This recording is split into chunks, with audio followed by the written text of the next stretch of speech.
Hello friends, it is Jen, purple and grey haired Nana from Positive 3, coming at you with your Fearless Friday words.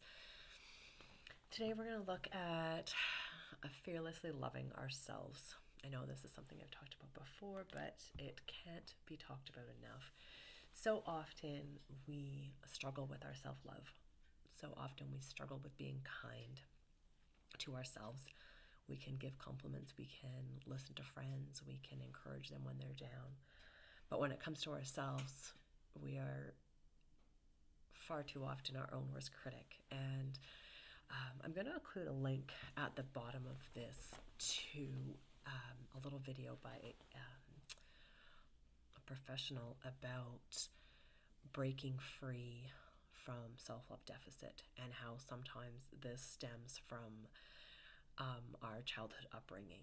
And I know we aren't supposed to live in the past and we're not supposed to look at the past, but sometimes some people like me, we sometimes want to understand a little bit more about why we are struggling with this. And if you look at this, it's a 5-minute clip, I think. And if you look at this, it really explains how our upbringing and how we were introduced to love and what love is and unconditional love.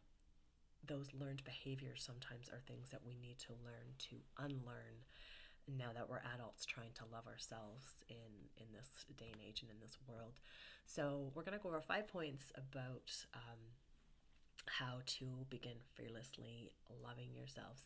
And really, once you start to be able to see little glimmers of things about yourself that you love, you're going to use those things to help you build and discover bigger things that you love about yourself. So the first thing that and again, I am not a professional, but what I'm doing is kind of sharing things I've learned along my journey. So the first thing I want to talk about and bring up is listening to your soul, listening to your body.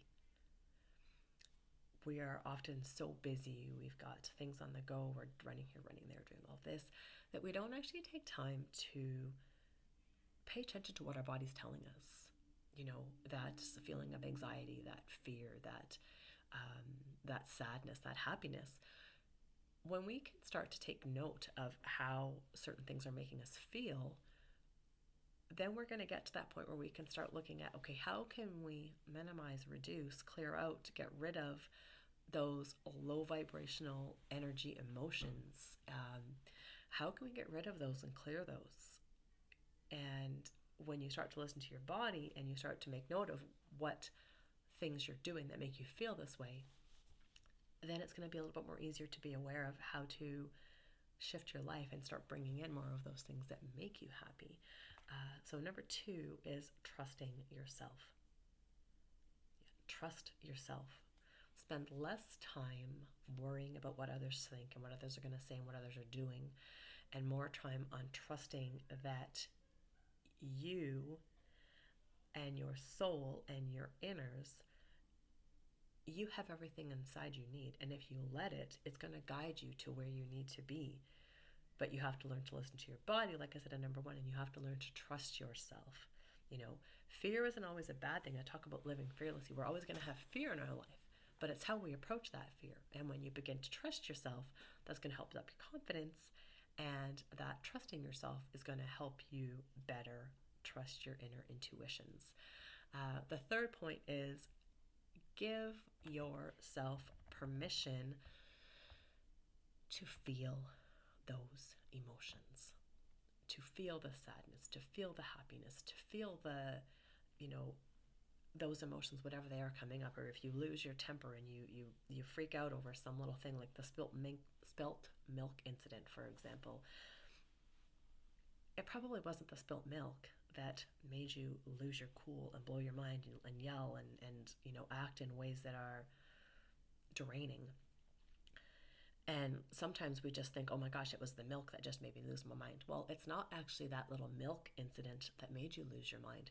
It's all of the other little incidences like that have built up that you haven't let go of yet. So if you're losing your mind and you think you're angry at this milk episode, and you actually take time later when you have stillness and you can sit and you can say, oh, it wasn't the milk, that was a big thing. But if I look back, okay, this happened and I was actually sad about that, or I was frustrated about that, but I actually took it out as anger.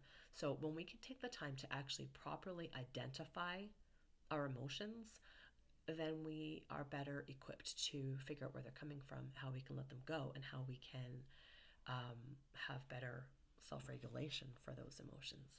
And so that is really important. A lot of times we don't give ourselves permission to feel the emotions. It's like, no, I can't be sad. I can't be this. I have to be happy. You have to do what you have to do. You have to feel the emotions, friends. It's okay. Number 4, treat yourself with the same love, kindness, and compassion that you would treat somebody that you truly admire, that you would treat your grandmother with, that you would treat your best friend with who's going through tough times. I've said this before. I can see myself saying it before, but we are so easy to give kindness to other people and then turn around and treat ourselves like a pile of poop. And why are we doing that? We are amazing, unique souls that are here living a life that is meant to be fun and enjoyed. And so often we don't allow ourselves that because we don't think that we deserve that happiness. We don't think we deserve that love. Friends, that is so wrong. You deserve all of the love in the world, and you deserve it from yourself first. And then the final thing I want to talk about is this one is the big one. And this one, I really encourage you all to try. And if you do try, I'd love to have some comments. I'd love to have some feedback as to how it goes. Here it is, guys. Grab a mirror and spend some time each day in front of that mirror looking at yourself. And if you want, you can just start with your face. If you want, you can just sit, whatever works for you. And do this day after day after day. And when you're in front of that mirror, tell yourself, I'm proud that you did this today. I really like, say something to yourself that you really like about yourself. I really like my eyebrows. I really like how my hair is today. I really like how I handled that situation today. Positivity. And if you want to take it up another level, take that mirror into the bedroom, into the bathroom, wherever you are. Take them clothes off, stand there and look at you from head to toe. Look at this outer body of you. That's all it is, it's just a body.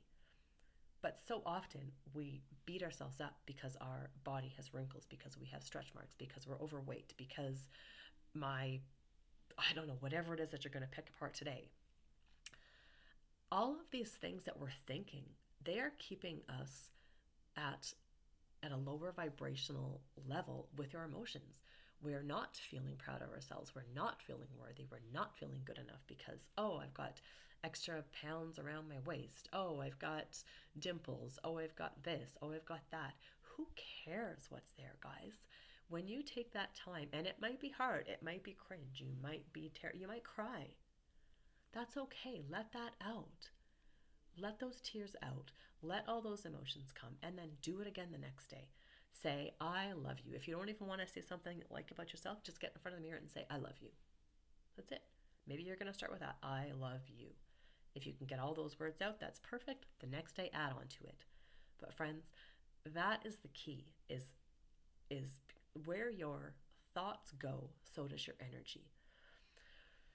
So if your thoughts are always doom and gloom and sadness and fear and this, that's where your energy is going to go. You're going to feel drained. You're going to feel depleted. You're going to feel not worthy. You're not going to have the energy and the strength to live your true authentic life because you're not being you, right? So when you can take the time and put your thoughts into goodness, put your thoughts into positivity, put your thoughts into raising yourself up, raising your vibration, raising your self-confidence, raising your self-worthiness, realizing that you, as your unique soul that you are fabulous just the way you are. Always going to be things we want to work on. That's not what I'm saying. But you're going to get to that point where you say, it's okay about this that I didn't used to love, because I'm going to love all of me, because all of me is who I am. And friends, when you can start to build up your confidence, when you can start to build up your worth, and when you can start to feel good about yourself, that is the confidence that helps us live fearlessly. when those obstacles come, when those challenges come. So I hope that you do this last exercise, and I hope I hear some feedback from how it went. And I wish you so much strength as you start looking at ways that you can start unconditionally loving yourselves more. So, like I say, check out that link. I'm also going to include a link. It's a 5 minute or so meditation on self love. So, I encourage you to not only stand in front of the mirror, but before you go to bed or when you're taking a break and you're just kind of sitting in the peace, throw some headphones in, put this meditation on, let the words get into your head that you are worthy of self love. Because, friends, we are all worthy of self love. Until next time, sending you much peace, love, and kindness. And if you have not yet, please like, subscribe, and share. I am almost up to 50 subscribers on YouTube, which is exciting because then I can start going live. And have a fabulous day today. And if it's not a fabulous day, just know that it's a day and tomorrow is a new one.